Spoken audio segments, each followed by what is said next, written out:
Hi, it's Maria from Still Dreaming Homestead. It's good to be back with you. We're going to continue reading in the book Farmer Boy by Laura Ingalls Wilder. And we're on, I think, chapter 15, Cold Snap. And here's the picture. What do you think that's about?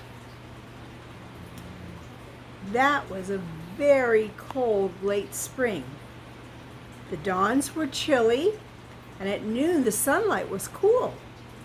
The trees unfolded their leaves slowly. The peas and beans and carrots and corn stood waiting for the warmth, and they did not grow.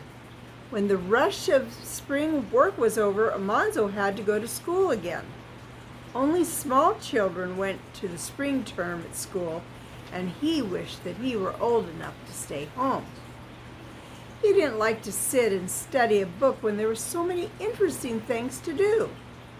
Father hauled the fleeces to the carding machine at Malone and brought home the soft, long rolls of wool, combed out straight and fine.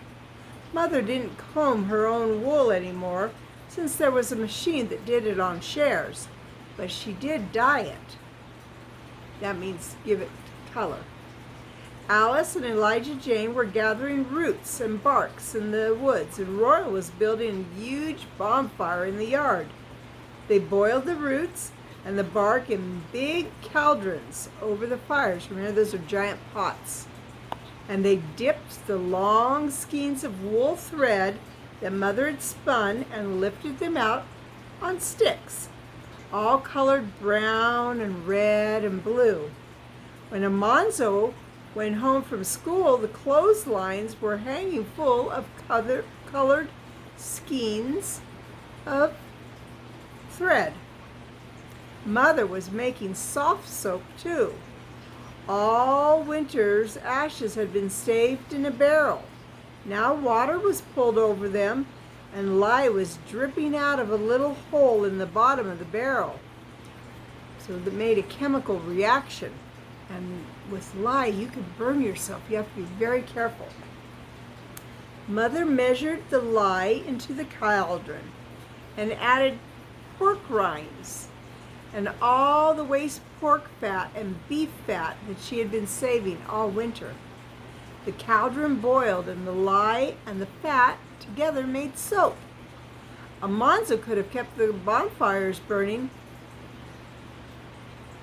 He could have dipped the brown, slimy soap out of the cauldron and filled the tubs with it, but he had to go back to school.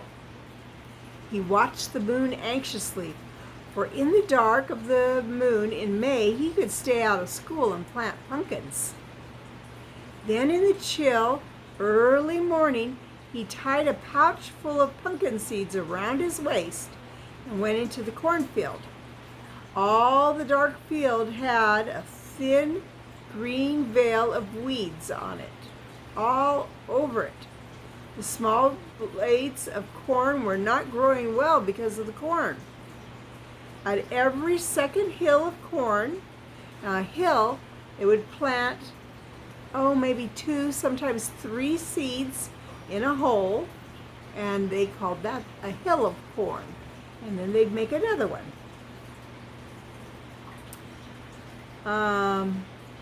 Almanzo knelt down and took a thin, flat pumpkin seed between his thumb and finger. He pushed the seed sharp point down into the ground. Oh, he only puts one in a hill. It was chilly work at first, but pretty soon the sun was higher. The air and the earth smelled good, and it was fun to poke his finger and thumbs into the soft soil and leave the seed there to grow. Day after day he worked till all the pumpkins were planted, and then he begged to hoe and thin the carrots. He hoed all the weeds away from the long rows, and he pulled the little feathery carrot tops till those that were left stood 2 inches apart. He didn't hurry at all. No one had ever taken such pains with carrots as he did. because he didn't want to go back to school. He made the work last till there was only 3 more days of school. Then the spring term ended and he could work all summer. First, he helped hoe the cornfield. Father plowed between the rows, and Royal and Almanzo with hoes killed every weed that was left and hoed around each hill of corn. Slash, slash went the hoes all day, stirring the earth around the young shoots of corn and the first 2 flat leaves of pumpkins. 2 acres of corn Almanzo hoed, and then he hoed 2 acres of potatoes. That finished the hoeing for a while. Now it was strawberry time. Wild strawberries were few that year, and late because the frost had killed the first blooms. Almanzo had to go far through the woods to fill his pail full of the small, sweet, fragrant berries. They smelled good. And when he found them clustered under their leaves, he couldn't help but eat some. He snipped off the green twigs off the wintergreen and ate them too. And he nibbled with his teeth the sweet, sour wood sorrel stems, right up to their fragrant lavender blossoms. I gotta tell you, when I was a little girl, at my grandma's house, she had some of that sweet, sour sorrel. It tastes a little bit like a lemon, and it looks like a clover. You know, like a 4-leaf clover, only I think they're usually 3 leaves. And I used to go out there and chew the stems, and they were very lemony and good. He stopped to shy stones, that means to throw stones at the frisking squirrels, and he left his pail on the banks of the streams and went wading, chasing the minnows, baby fish. But he never came home till his pail was full. Then there were strawberries and cream for supper, and next day Mother would make strawberry preserves. I never saw corn grow so slowly, Father worried. He plowed the field again, and again Almanzo helped Royal hoe the corn. But the little shoots just stood still. On the 1st of July, they were only 4 inches high. They seemed to feel that danger threatened them and were afraid to grow. It was 3 days to Independence Day, the 4th of July. Then it was 2 days, then it was 1 day, and that night Almanzo had to take a bath even though it wasn't Saturday. Next morning they were all going to the celebration in Malone. Almanzo could hardly wait till morning. There would be a band and speeches, and the brass cannon would be fired. The air was still and cold that night, and the stars had a wintry look. After supper, Father went to the barns again. He shut the doors and the little wooden windows to the horses' stalls, and he put the ewes with the lambs into the field. A ewe is what you call a girl sheep, or a mama one. When he came in, Mother asked if it was any warmer. Father shook his head. I do believe it's going to freeze, he said. Posh, surely not, Mother replied. She looked worried. Sometime in the night, Almanzo felt cold. He was too sleepy to do anything about it. Then he heard Mother calling, Royal, Almanzo. He was too sleepy to open his eyes. Boys, get up, hurry, Mother called. The corn's frozen. He tumbled out of bed and pulled on his trousers. He couldn't keep his eyes open. His hands were clumsy, and big yawns almost dislocated his jaw. He staggered downstairs behind Royal. Mother and Elijah Jane and Alice were putting on their hoods and shawls. Shawl would look kind of like this. Like that. The kitchen was cold. The fire had not been lighted. Outdoors, everything looked strange. The grass was white with frost, and a cold green streak was in the eastern sky, but the air was dark. Father hitched Bess and Beauty to the wagon.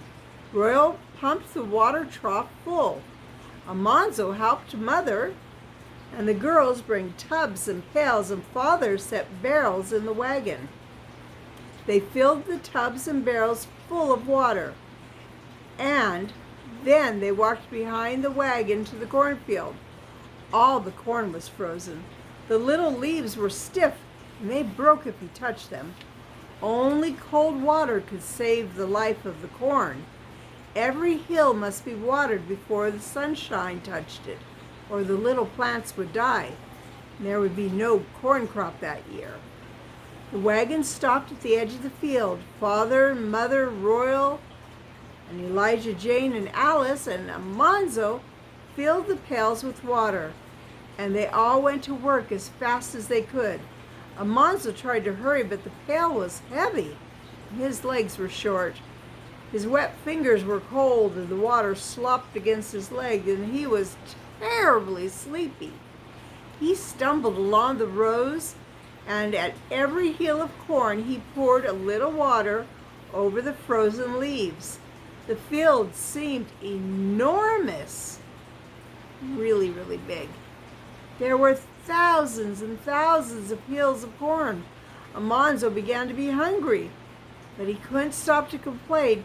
He must hurry, hurry, hurry to save the corn. And this is what it would have looked like. Look at that.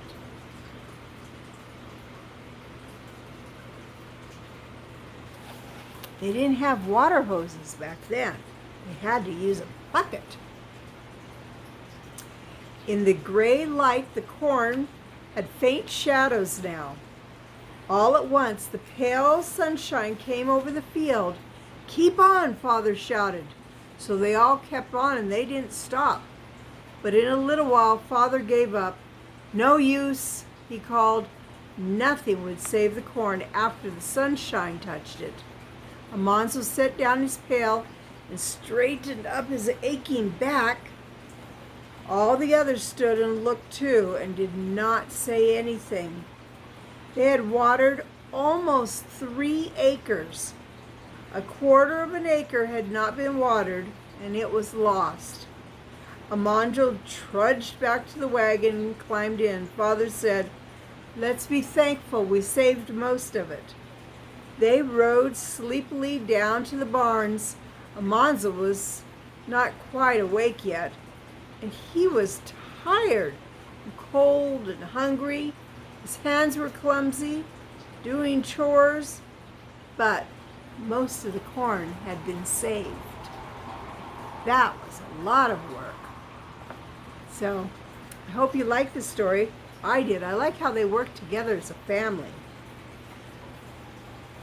When my grandsons are here, and my granddaughters, and we're working, we sing this little song, and it goes, "When we work together, we get things done real fast and good."